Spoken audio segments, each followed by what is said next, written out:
मेरठ में युवा सांसद चलो गांव की ओर के नेतृत्व में राष्ट्रीय लोकदल के राष्ट्रीय अध्यक्ष चौधरी जयंत सिंह ने मेरठ के पार्षद आशीष चौधरी से हुई मारपीट के मामले में मीडिया से रूबरू होकर कहा कि भाजपा के लोग सरकार चला रहे हैं। सत्ता में बैठे मंत्री विधायक खुलेआम विपक्षी दलों के नेताओं को मारपीट एवं उन्हें धमका रहे हैं, जबकि मंत्री विधायक जनता की सेवा करने में होने चाहिए। सम्मानित पद होने के बाद भी मंत्री विधायक विपक्षी दलों के नेताओं को मारपीट कर जख्मी कर रहे हैं। भाजपा सरकार में बैठे मंत्री विधायक जनता की सेवा करने के बजाय अपनी जेब को भरने का काम कर रहे हैं। उन्होंने कहा कि सत्ता में बैठे मंत्री विधायक सदन के लोग तो सरकार चला रहे हैं, लेकिन विपक्षी दलों के चुने गए नेताओं की भी ज्यादा सनी चाहिए। यदि ऐसा मामला मेरठ के अंदर हुआ है तो लोकतंत्र का हनन है। हमें आशीष चौधरी के साथ हुई मारपीट की निंदा करते हैं।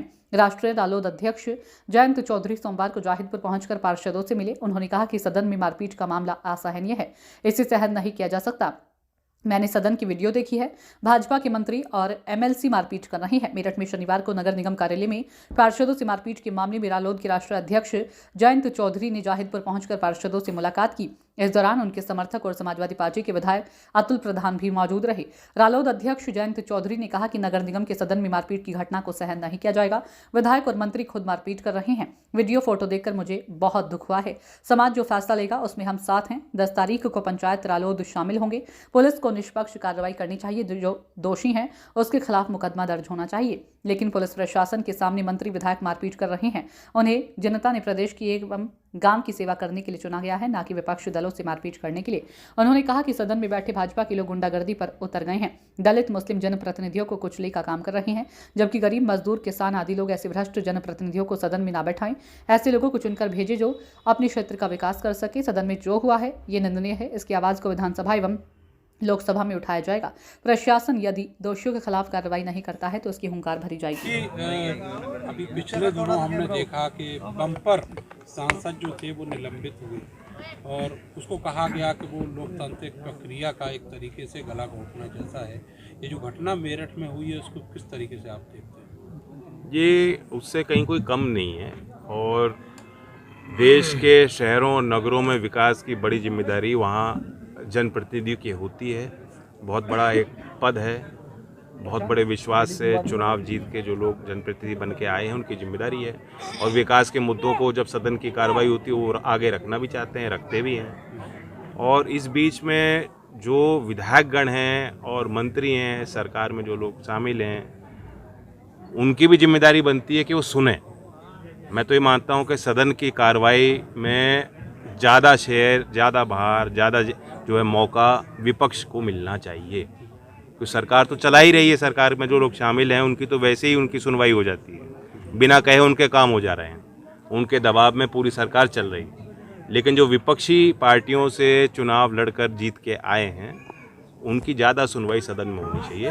और इस बीच हमने जो एक वीडियो देखी, जो वारदात हुआ, बहुत मैं दुखी हुआ उन चीज़ों को देखकर, उन तस्वीरों को देखकर मन व्याकुल हुआ। समाज का दूर तक एक चिंताएं समाज की जुड़ी कि ऐसा नहीं होना चाहिए, दुर्व्यवहार है। जाति सूचक एक तरह से आक्रमण किया गया, क्योंकि ये मानते हैं कि ये जिस जाति समुदाय से आते हैं ये लोग कमज़ोर हैं और इनको हम दबा लेंगे। और सत्ता के नशे में चूर विधायक और मंत्री खुद मारपीट में शामिल हैं, मैंने खुद देखा है। और इस सब के बीच हम देखते हैं एक तरफ सत्ताधारी आईटी सेल के मेंबर, जिम्मेदार लोग कानपुर की वारदात में उन्हें उनकी जो है पुलिस हिरासत मांगती नहीं है और 14 दिन की न्यायिक हिरासत में उनको रखा जाता है। और यहाँ जो मंत्री और विधायक आप देख रहे हैं वीडियो में खुद मारपीट कर रहे हैं, उनके खिलाफ कोई कार्रवाई सरकार नहीं करना चाहिए। सर ये घटना हुई और एफआईआर भी उनके खिलाफ नहीं लिखी जाती। घटना हुई सर, उसके घटना के बाद जो आशीष चौधरी हैं उनका कहना है कि परिवार के ऊपर दबाव बनाया गया, जिसकी वजह से तहरीर उन्होंने बदली है। अब उन्होंने खुद कहा है, मैं आज उनसे मिलने आया हूँ, मैं उनके साथ हूँ, परिवार के साथ हूँ, समाज के साथ हूँ। मैं अपनी तरफ से कहना चाहता हूँ कि ये उनकी न्याय संगत मांगे हैं, न्याय उनको मिलना चाहिए ऐसी, ताकि कोई वारदात कभी ना हो पाए। लोग अपने पद की गरिमा को समझें, अपनी जिम्मेदारी को समझें। और कोई कितना बड़ा नेता क्यों ना हो सरकार में, लखनऊ में उसकी गिनती ज़्यादा होगी, हमारे यहाँ उसकी गिनती बहुत कम है। और यहाँ मेरठ के लोग, मैं अपील करता हूँ, जो समाज के लोगों ने तय किया है, शायद 10 तारीख घोषित है, जो भी तारीख समाज के लोग तय करेंगे अगर इस विषय को लेकर कोई पंचायत होगी, सबसे पहले और सबसे आगे मैं उसमें रहूँगा। अच्छा, बीजेपी के महिला पार्षद भी आगे आई हैं, उन्होंने कहा है कि जी हमारे साथ में छेड़छाड़ की, गलत जगह हाथ लगाए। नहीं, अब तो हो सकता है अंतर्राष्ट्रीय साजिश भी घोषित हो जाए। जैसे हाथरस में प्रकरण हुआ था, जो अनुसूचित जाति की एक परिवार को दबाया गया और उनको न्याय से दूर रखने की पूरी साजिश थी। जब मैं वहाँ गया, केरल से हमारे बेचारे पत्रकार वहाँ उसकी रिपोर्टिंग करना चाहते थे, तो हमारे मुख्यमंत्री ने, और किसी ने नहीं, मुख्यमंत्री ने कहा ये तो अंतर्राष्ट्रीय साजिश। NSA लगाई गई, सिद्दीक कपान 2 साल जेल में काट के बेल पे बाहर आ पाए। तो ये तो तरह तरह के आरोप अब लगेंगे, अभी तो देखो क्या क्या होता है। लेकिन हम लोग इसको सहन नहीं करने वाले, चुपचाप मैं, क्योंकि हमारी कहीं बात गलत नहीं, मैंने वीडियो देखी है, परिवार से मैं मिला हूँ और मैं नहीं समझता कि ये लोग कहीं भी किसी दृष्टि से गलत है। सर, मुलाकात आपने भी की है, कल चंद्रशेखर जी आए थे, उससे पहले अजय राय जी आए थे, विधायक जी आपके साथ ही बैठे हुए हैं। ये सब तो अभी चल रहा है, लेकिन आगे जो प्रोसेस है, कानूनी प्रक्रिया है, जैसे मुकदमा, उसके बाद तफ्तीश, और जो आरोपी हैं वो जेल जा पाएँ, उसके लिए क्या प्रयास आप लोग? पहले तो जो सही आरोपी हैं उनके खिलाफ मुकदमे लिखे जाने चाहिए। किसी दबाव में अगर वो मुकदमे नहीं लिखे जा रहे तो प्रशासन की अपनी जिम्मेदारी, पुलिस की जिम्मेदारी है।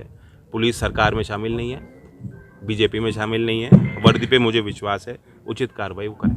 जैन जी, और यह नहीं करते, यदि, मैंने कहा, जो समाज अगर निर्णय लेता है, आंदोलन होता है, पंचायत होती है, तो लोकदल का हर आदमी उसमें शामिल होगा, मैं भी उसमें रहूँगा। जैन जी, एक पॉलिटिकल सवाल है, इंडिया गठबंधन को और रहने दो उन बातों को, तो आज यहाँ समाज का गठबंधन हमारा मजबूत रहे।